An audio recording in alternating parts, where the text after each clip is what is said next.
آگے چلتے ہیں صاحب، اخباری خبر کے مطابق ہڑتال کام کر گئی، پیٹرولیم ڈیلرز پر ایڈوانس ٹیکس ختم کر دیا گیا، نوٹیفیکیشن جاری۔ آپ ہمارے بزرگ ہیں، ذرا مشورہ دیں کہ ہم تنخواہ دار طبقہ ایسا کیا کریں کہ انکم ٹیکس کم ہو جائے، ختم نہ ہو پیٹرولیم ڈیلرز کی طرح۔ دیکھیں، پہلی بات تو یہ میں نے پہلے بھی آپ کو سمجھایا، آپ نے آپ کی مہربانی، میرے تو آپ بچوں کی طرح ہو، یہ بزرگ کا لفظ نہ استعمال کیا کرو۔ اسلامی جمہوریہ پاکستان میں بزرگ نہیں ہوتے، بوڑھے ہوتے ہیں۔ مجھے آئندہ بات کرنی ہو تو کہنا آپ ہمارے بڑے ہیں، تو میں عمر میں بڑا ہوں، اس میں میرا کمال کوئی نہیں، لیکن ہوں چونکہ پہلے جم پہ ایسی۔ ٹھیک ہے صاحب، بزرگ نہیں، بزرگ ہوتا ہے گرینڈ۔ اس ملک کو بزرگ نصیب ہی نہیں ہوئے، اور بزرگی کا تعلق یاد رکھنا ایج کے ساتھ نہیں ہوتا۔ ہم ہیں سٹھیائے ہوئے بوڑھے پرانے لوگ، بزرگی کا لفظ کبھی استعمال نہ کرنا، لفظوں کی توہین ہماری قوم کا شغل ہے، آپ احتیاط کرو۔ خیر، ہم تنخواہ دار طبقہ ایسا کیا کریں گے ہمارا انکم ٹیکس کم ہو جائے؟ ایک تو ایک رواج چل رہا ہے بہت اچھی طرح، یہ لوگ کانٹریکٹ اور کرتے ہیں، باقی کیش میں وصول کرتے ہیں، بھاڑ میں جاؤ، چوروں کے ساتھ یہی کچھ ہونا چاہیے، پہلی بات۔ دوسری بات یہ ہے کہ پیٹرولیم ڈیلرز نے کیا کیا ہے، انہوں نے آنکھیں دکھائی ہیں۔ دکھاؤ، عوام نے آنکھیں رونے کے لیے رکھی ہوئی ہیں۔ دیکھو، بات سنو، محاورہ ہے ہمارا، میں نے نہیں بنایا، کہ ماں بھی بچے کو روئے بغیر دودھ نہیں دیتی، کاموں میں لگ کے بھولی ہوئی ہوتی ہے، بچہ چیختا ہے، اوئے ہوئے یہ تو بھوک سے بے حال ہے، یہ محاورہ ہے۔ تو تم گھروں میں گھس کے رو رہے ہو تو روتے رہو، یہ جو ڈیلرز ہیں ان کی طرح سیدھے ہو جاؤ، ڈیل کرو ان کے ساتھ، جیسے یہ بربریت اور صفاقی اور بے رحمی کر رہے ہیں، جواب میں کرو، سیدھے ہو جائیں گے۔ جو تگڑا ہوگا وہ جیت جائے گا، تگڑے عوام ہیں، کوئی شک نہیں۔ وہ کینیا شینیا جو بھی تھا، وہ سیونا کالیاں پیلیاں تو بھی گئے گزرے ہیں، ورنہ بھگتو اور رو، کھل کے رو، تاکہ تمہیں دودھ ملے۔ سوتیلی ماں کو تم پہ رحم آئے، سگی ماں دودھ نہیں دیتی بچہ جب تک روتا نہیں آئے۔ تم میں گھروں میں بیٹھ کے ٹسوے باہر ہو، بیٹھے رہو، باز ہی نہیں آئیں گے، یہ یہاں بھی نہیں رکیں گے۔ یاد رکھنا، تہاڈیاں جتیاں تہاڈا ہی سر، تمہاری نسلوں کو اور قرضوں میں دفن کریں گے۔ یہ اپنی نسلوں کے لیے سامان سارا بار ہے، اور سب پتہ ہے، سب کو سب کچھ پتہ، لیکن نہیں۔ حسن صاحب، سالوں سے آپ کے فیورٹ ٹاپک اورنج ٹرین کے حوالے سے خبر ہے۔ اخباری خبر کے مطابق اورنج ٹرین کی تھرتھراہٹ سے سپریم کورٹ لاہور رجسٹری کی تاریخی عمارت میں دراریں پڑ گئیں، کورٹ رومز، ججز کے چیمبر بری طرح متاثر ہوئے ہیں، اندرون شہر کی قدیم عمارتوں کو بھی خطرہ ہے۔ سپریم کورٹ کے سینئر ترین جج جسٹس منصور علی شاہ کا نوٹس، فوری اقدامات کی ہدایت دی ہے۔ یہ وائبریشن بہت بھیانک چیز ہوتی ہے، یہ علاج کے لیے بھی استعمال ہوتی ہے، یہ سارا کچھ منہدم ہو جائے گا۔ جب یہ شوشہ چھوڑا تھا نا شہباز شریف نے، میرے ذاتی دوست، ہم بھوائے ہیں، ذہنی طور پہ گھٹیا لوگ ہیں، وہ کہتے ہیں یار تم اورنج ٹرین کی مخالفت کر رہے ہو، اور یہ جو آئیڈیا فلوٹ کیا ہے کس نے، یہ شہباز شریف نے، کچن گارڈن والا، اس کو سپورٹ کر رہے ہو۔ اور میں آپ بھی کہتا ہوں مریم کو، اوے ہائے پروفائل یہ چھوڑو، لاہور 6 مہینے میں خود کفیل ہو جائے سبزی کے، غریب سے غریب آدمی بھی ایک مرلے کی چھت بھی کافی ہے، گھر کی سبزی کی بنیادی دھنیا پودینہ پیاز کچھ نہیں یار، میں شغلن کرتا ہوں، اس سے بڑی ایکٹیویٹی کوئی نہیں۔ بیلی پور والے گھر میں تو ہم بہت بڑے اسکیل پہ کرتے تھے، ہم یہاں کچن گارڈن ہے ہمارے گھر کی چھت کے اوپر ہے، گملوں میں سبزیاں بے شمار، سیلڈ ہے وہ ختم ہی نہیں ہونے میں آتا، ہری مرچیں ہیں، لیمو ہیں، فلانا ہے، 2 مرلے کی بھی چھت ہو، لیکن نہیں کرے گی مریم، چونکہ اس میں گلیمر نہیں۔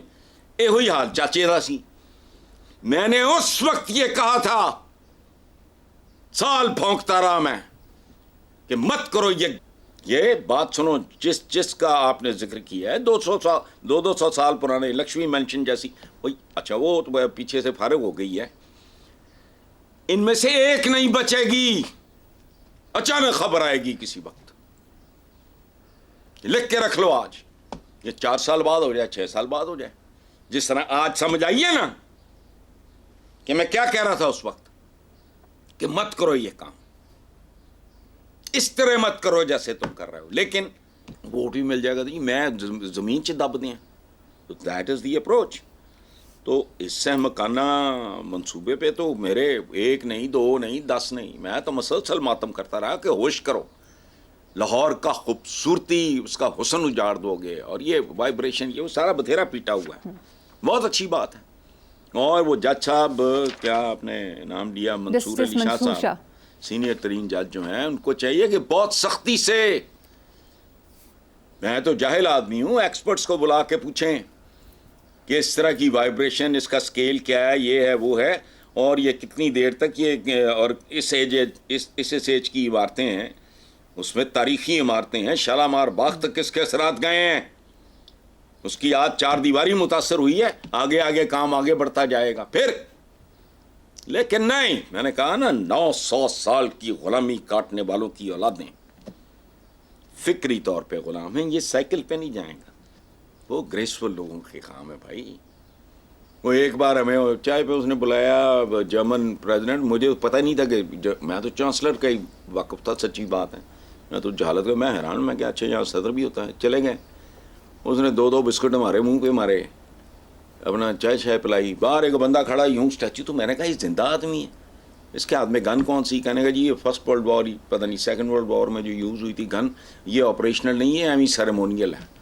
وہ بت بن کے کھڑا تھا. میں کہا زندہ ہے؟ کہنے کہ ہاں زندہ ہے. تو پریزیڈنٹ کے شیشہ لگا ہوا تھا پچھلے والے لان میں، ایک چھوٹا سا پونڈ تھا، اس کمرے سے بھی چھوٹا، اس میں 2-4 سوانس پھر رہے تھے. کی چمبڑ گئے سانو، لیکن ہم اسی قابل تھے.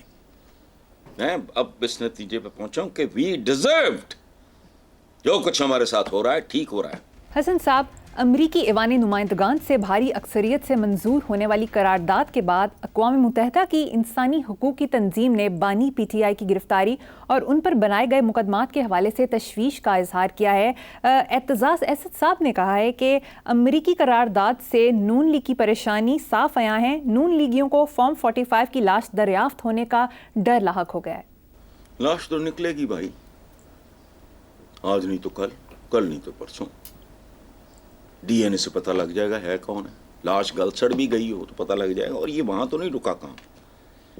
اور یہ جو کہہ رہے ہیں مداخلت کر رہے ہیں، کیڑی مداخلت ہوئے؟ تسی آئی ایم ایف جا کے نہیں مداخلت کر رہے، وہ تو ایک ٹول ہے امریکہ کا.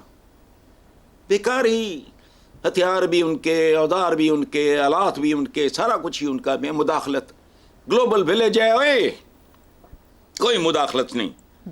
وہاں جا کے ڈنڈ بیٹھ کے لگاتے ہیں، ناک سے لکیریں کاٹتے ہیں.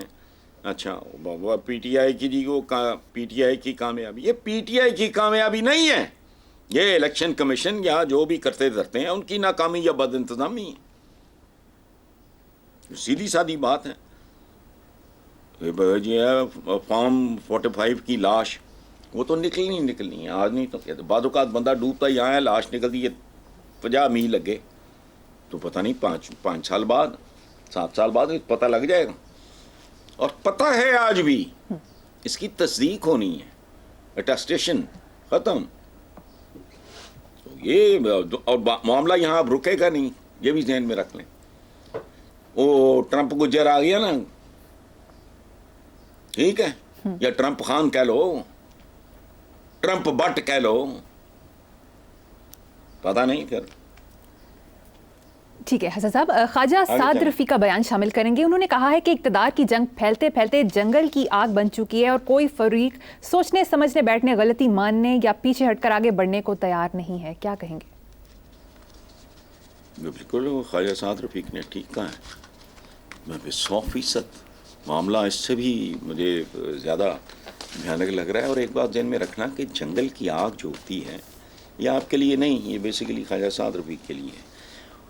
اس میں صرف درخت، پودے، پرندے اڑ جاتے ہیں، جانور وغیرہ جو ہیں وہ جلتے ہیں، وہ بھی کچھ بھاگ جاتے ہیں، کچھ جو نہیں، جو پھنس جاتے ہیں. سو جنگل کی آگ تو یہ ہے. اچھا، جنگل میں آگ پھیلتی ہے تو اس کے نتیجے میں جو نیا جنگل پیدا ہوتا ہے وہ زیادہ گھنا اور خوبصورت ہوتا ہے. اس کی راکھ وہ ایک لمبا کام ہے. اچھا، اور ایک بات یاد رکھنا، صرف درندے ہی نقصان اٹھائیں گے، عوام بڑی ڈھیٹ چیز ہے.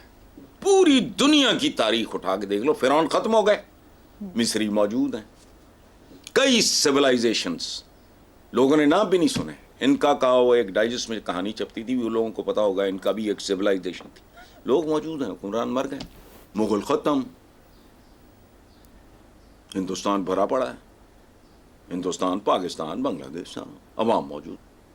صفویز آف ایران ختم ہو گئے، آٹومنز ختم ہو گئے، نام و نشان ہی مٹ گیا. 620 سال 3 کانٹیننٹس پہ حکومت کرنے والوں کا نام و نشان ہی مٹ گیا. ترکی موجود ہے، ترک موجود ہے ماشاءاللہ. تو حال یہ جب اس جنگل میں آگ لگی تو درندہ نہیں پھر بچتا. آج لگتی ہے، کل لگتی ہے، میں نہیں جانتا، لیکن درندے پھر باقی نہیں رہیں گے، عوام مرتے کبھی نہیں. یہ پوری تاریخ گواہ ہے اس بات کی. عوام کو موت نہیں آتی.